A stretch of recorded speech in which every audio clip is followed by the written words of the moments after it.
Welcome to the Behind the Art Inspiration podcast, a sneak peek into the studio practices of all types of artists, conversations for collectors who love to listen to the banter and creative process of international artists. I'm your host, Caroline Karp. Let's get to it.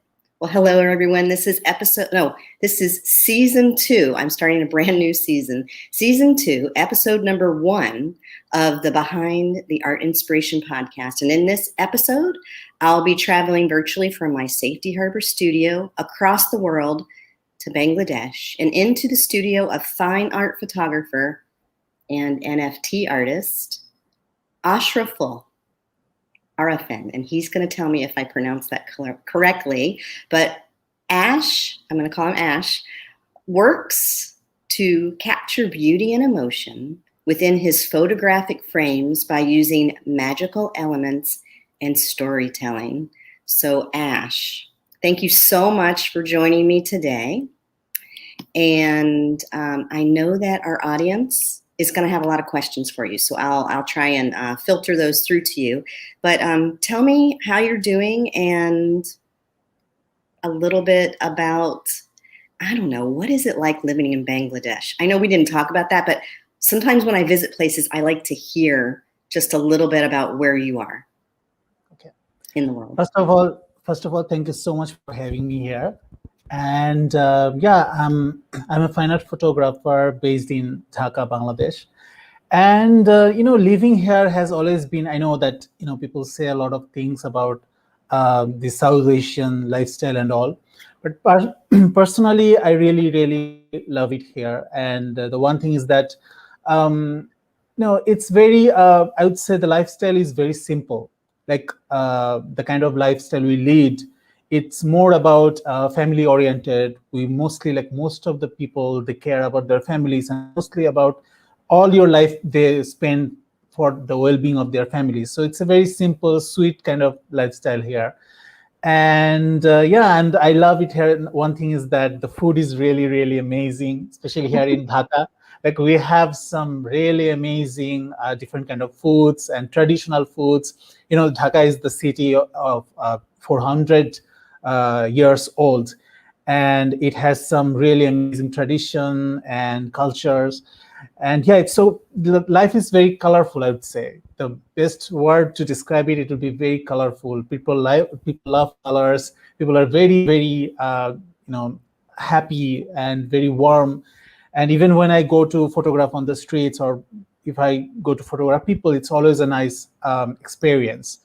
So I would say that it's good. It's good living here. But nowadays, of course, the COVID situation, it has limited everything. So I'm just trying to stay as much as possible in my home, trying to create from my home studio and from my own comfort zone. And we just have to cope up with the current situation until it gets better. But I'm doing well, and just waiting for this pandemic to end so that I can, start my work on a regular basis. Yeah. Of course. So you mentioned 2 words, and they're in your bio also. You mentioned simple. Yeah. And I was going through your feed on Instagram, which is beautiful and clean and so interesting, especially if you go in and read the captions. I see that you quote Rumi quite a bit. The word simple sticks out. And so if I'm understanding correctly, correct me if I'm wrong, you're taking the simple and mundane and making it magical and beautiful and telling stories. Yeah, exactly. At the same time. So talk a little bit about that. I think that, before I talk about that, I just want to go back to where I started. So I was a student of fine arts, and I was studying graphic design. Okay. And also like I always wanted to be like world-class painter, hyper-realist painter. So for that, I always was looking for perfect subject and how I can add more details to my work and how I can make it more perfect. That idea of getting your work, making it perfect, that was really like I was obsessed with it. So Okay. what happened that because of that, I didn't actually enjoy what I was doing because I was so self-critical. I was always criticizing my work. I was never happy. Even if the work was good, I was always saying to myself that, you're not good enough. You're not even there. All those things, those negative things. And it was so frustrating. At one point, I felt like I'm just, that imposter syndrome was Yes. like really eating me out. And I was like, maybe I shouldn't be an artist. Maybe this is not for me. Maybe I should just quit and do a regular job because I don't deserve to be an artist. I can't even make these things look perfect. So all those things really made me really sad and depressed. So Mm. what I did, I thought that, what, let's just take a little break and maybe try something else. So one day, it was in 2013, I got a 50 millimeter lens. I already had a camera. I got that to capture the high resolution photos of my artwork.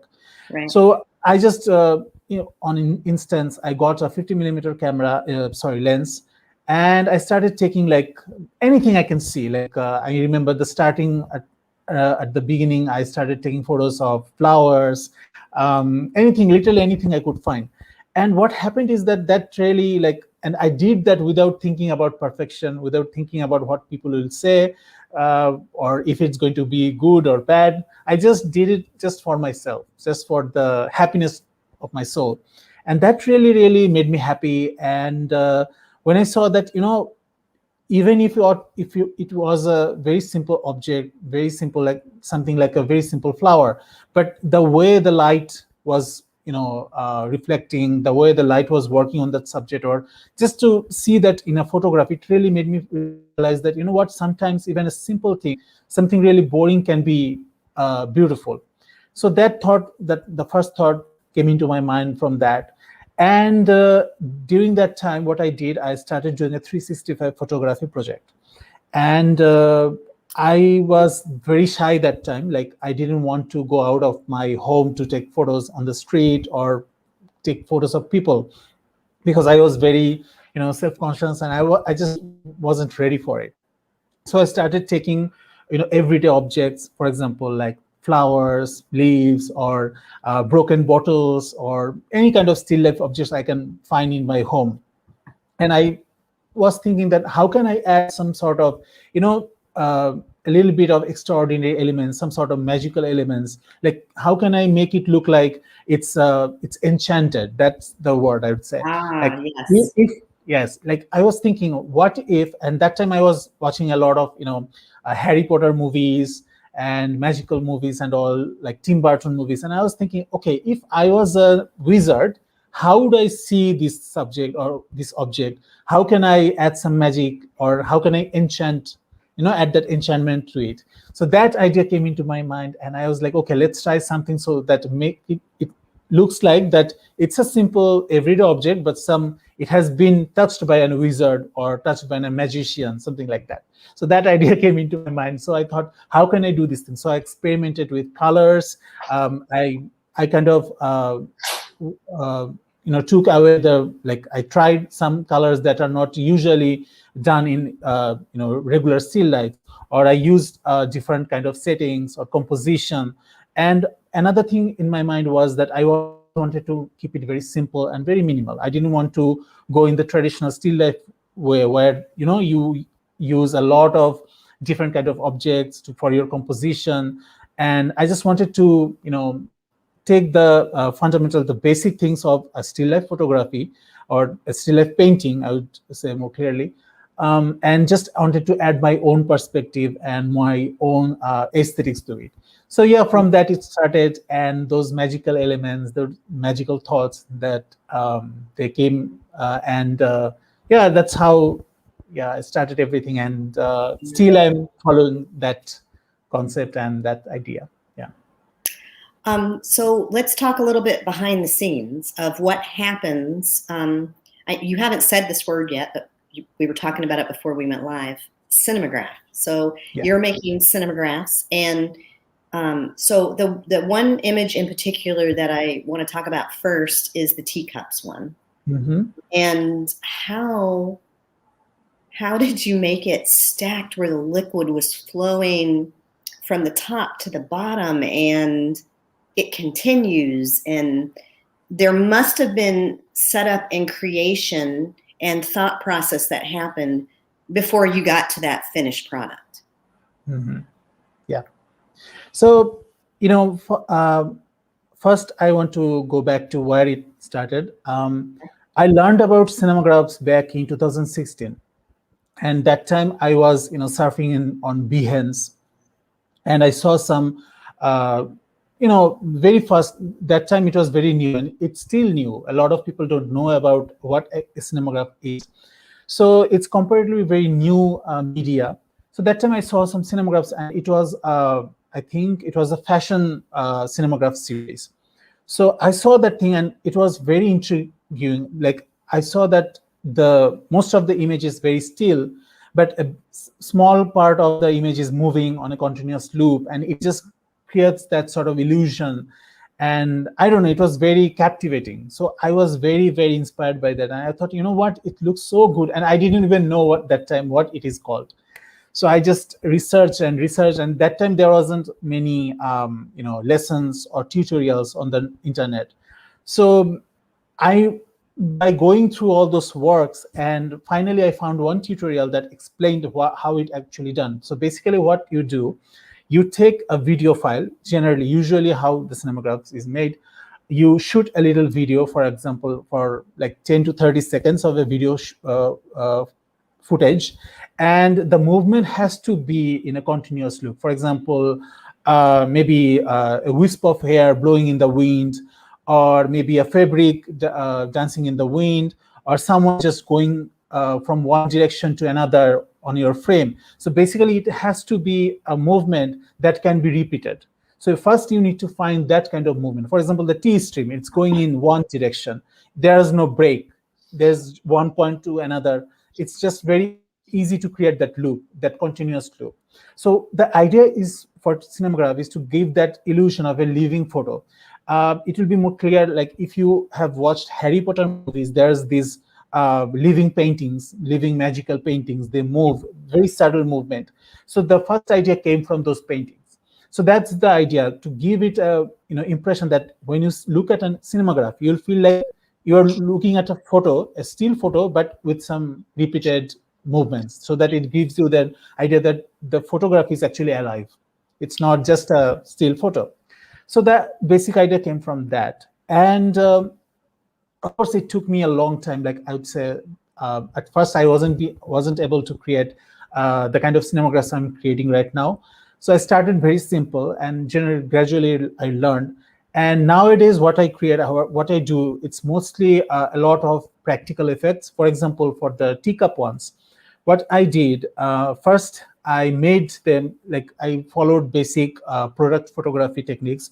I sticked them, all the teacups, with some hot glue and some like long sticks, and placed them and made my composition in camera. And what I did, I poured hot tea in the cup, and I took those footages of the stream. For example, like for 10 to 30 seconds of footage, and I took different footages for each each stream, because it's very hard. Sometimes it's hard to control the flow of the liquid, because if you work with liquid, it's very hard to predict how it will fall. So what I personally do, I take like for each movement, I take different footages, each maybe 10 to 13 seconds, 30 seconds. And then finally, what I do, I take every footage in Photoshop or any editing media, for example, After Effects, and I blend them all together in Photoshop or After Effects. And also what I do to remove those sticks that I use to make them stay in the place, I take a blank shot, which is the after shooting every part, I move away everything, every elements from my frame, and I only take a photograph of the blank shot of the background. And later what I do, I just remove those sticks very easily by either like eraser tool in Photoshop, or maybe masking by brushing away. So yeah, that's my basic process. How I actually, yeah. It's fascinating. So if somebody were a painter, like I'm a painter, right? What would a cinemagraph be? You couldn't have like, could I make the water in that painting move? No, right? Because I couldn't get footage unless I was painting of that particular water moving. Is that correct? You can actually. There are techniques. I Okay. mean, anything like first thing is anything is possible. I don't know. Have you seen the movie? I exactly don't remember the full name. Being Vincent, or like it was recently it was released. It's about Yeah. Okay. the whole movie is about Vincent van Gogh's paintings, Yeah. and everything you will see that everything's brushstrokes in that movie. It's nothing like nothing like real actors or something. The whole movie is actually a painting, a moving painting, and every movement is just moving brush strokes. So what they did, they kind of did use the stop motion technique. So what you can do, for example, let's say you want to make one of your in your painting some moving water. So Mhm. what you need to do, you can use that stop motion technique. So first maybe you can paint one layer of the water, and then the second one, and you take a photo of each step, and then you go to the third step, you add another layer. What I'm trying to say is you create that sort of layer by layer, is but you take one photo for each layer. So when you combine those photos in Photoshop and create a kind of like a movie stream, so it will play like a like a motion film, or like a 2D motion film. So Right. there are ways you can do that. It's definitely possible. So it's basically like taking frame by frame, like the way cartoons are, like the 2D cartoons were made. So it's Yes. exactly the same process. So yeah, there are many possibilities with doing cinemagraphs, even with paintings and illustrations.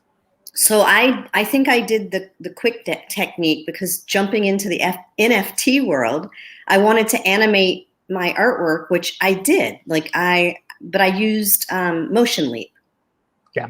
and so it's not I don't think it's a cinemagraph because a cinemagraph is maybe a little bit more technical. But what I did do was animate portions of Mhm. pieces, if that makes sense.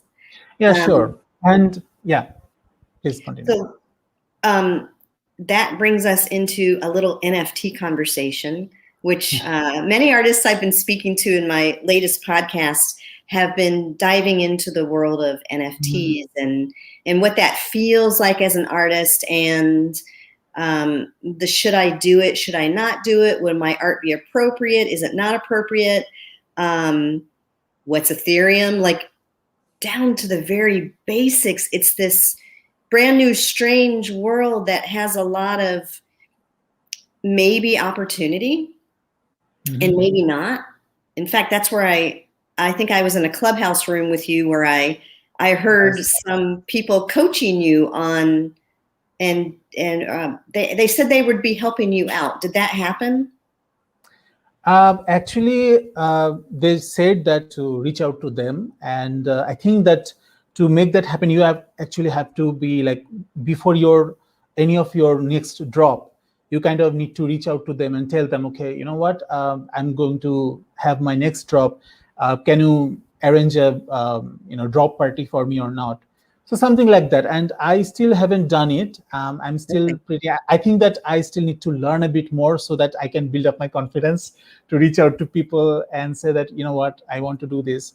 So yeah, I'm still like kind of more on a learning process. And another thing is that like so many artists now are jumping into this space, and like they're so busy helping other artists, and basically they need to schedule for your drop party. So you need to someone said that on a group that it's better to reach out to them 1 month, at least 1 month before you're planning, so that they can actually schedule and make sure that you get a nice drop party and everyone can get into that. So I think I will take some time, and I still actually, as you said, it's just so much to learn. And because every day what happens that when I see someone is doing really great, one artist, I follow their advices. I look at their profiles, their portfolios, how they're doing it. And then suddenly you see another artist is doing it in very different way. And that kind of confusing, like I'm thinking that, okay, then what should I do? Which one should, which, path should I follow? So it's a bit confusing for me right now. I'm still kind of learning and trying to see how it's going to, how I can do it in my own way. And also the Ethereum, all these things, like every day the price of Ethereum is increasing like tremendously. So it's really, really, I don't know. I don't even know how to actually, price my work perfectly, or how I should be doing this.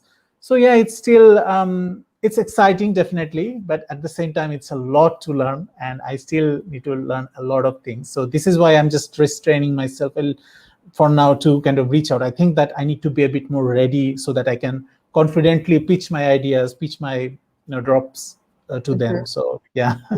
That just shows the different personalities of different artists and different people, because I did a lot of research, but then I just kind of dove in and I did it.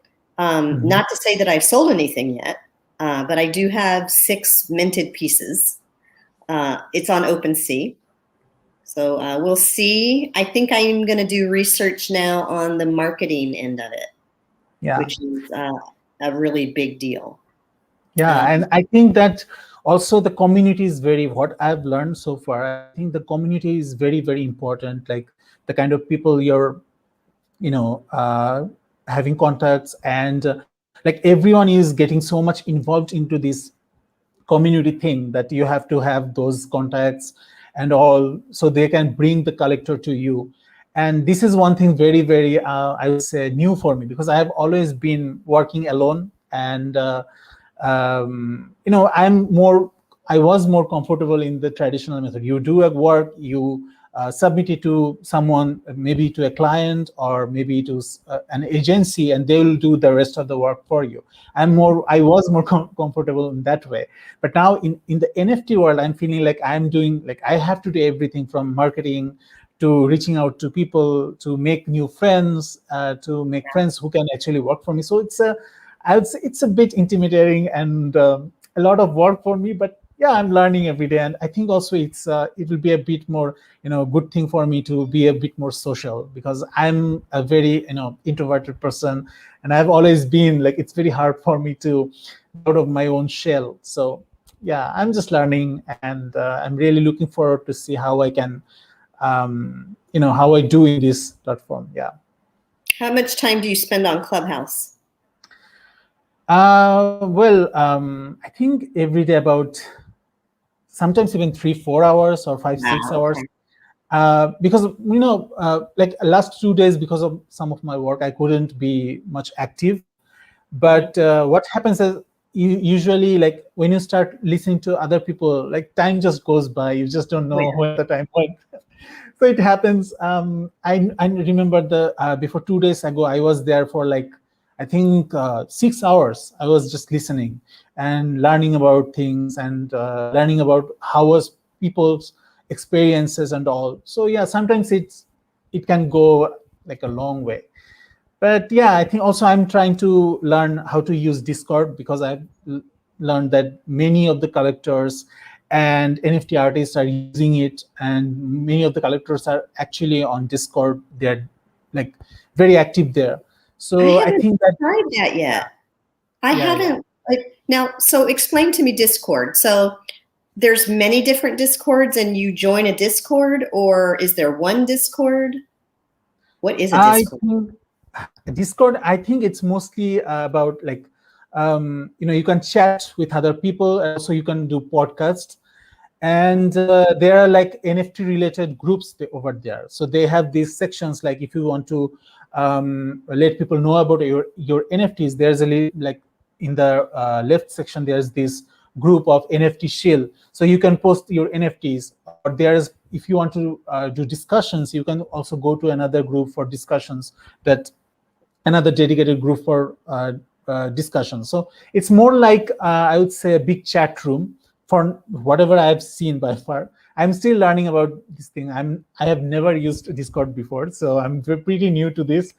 So yeah, and I think that mostly what's happening is that people can easily share their NFTs there and post the links of their NFT drops, and also like the buyers or collectors can directly see that links, and they can interact with you very easily, and they can reply back you.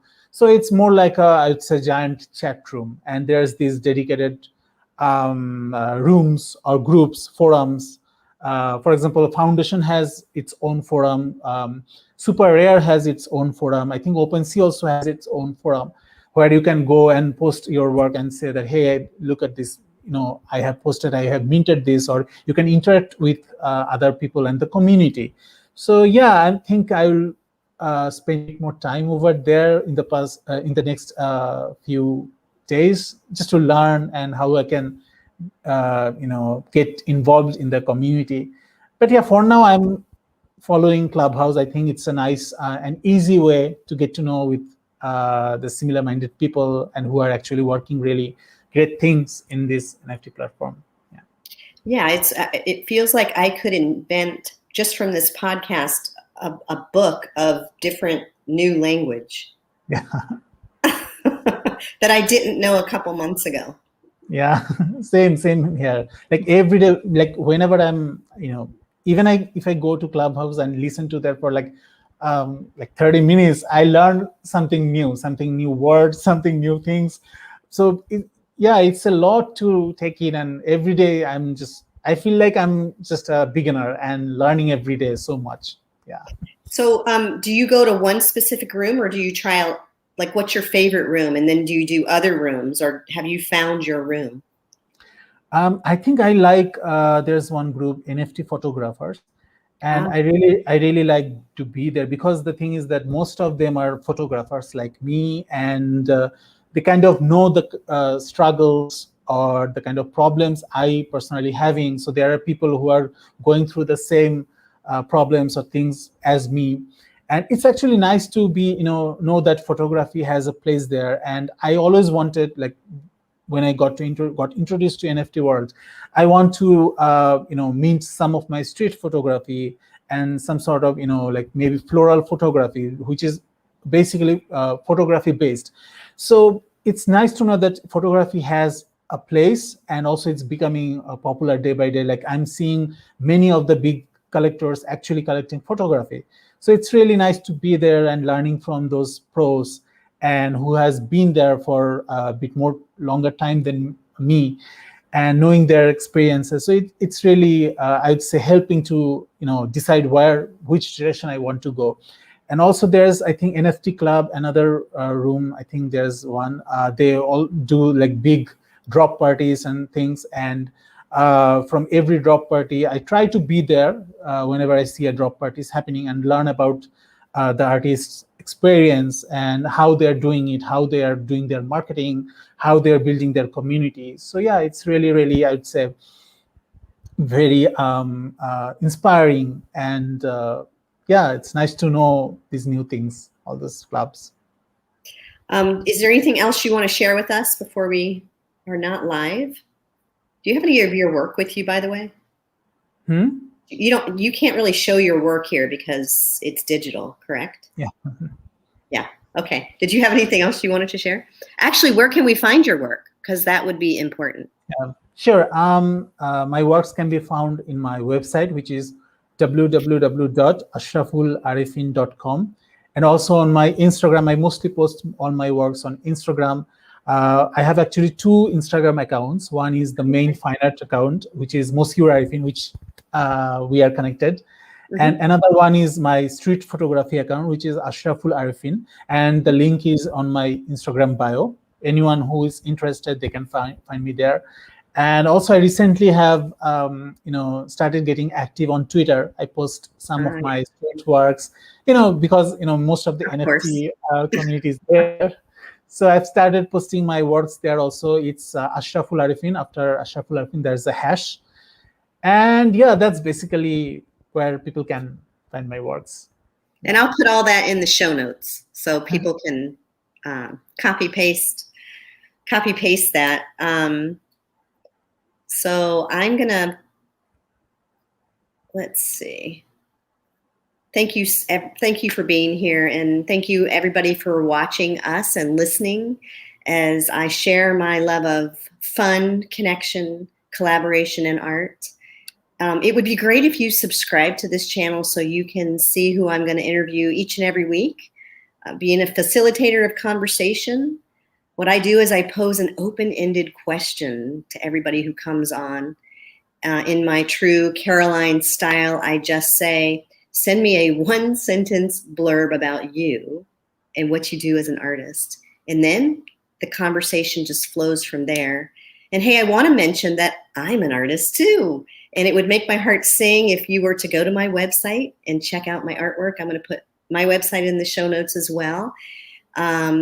So thank you, everybody. And thank you again, Ash. Don't go anywhere, but I'm going to take off our live stream in the broadcast. Thank you so much for having me. Thank you. Yeah.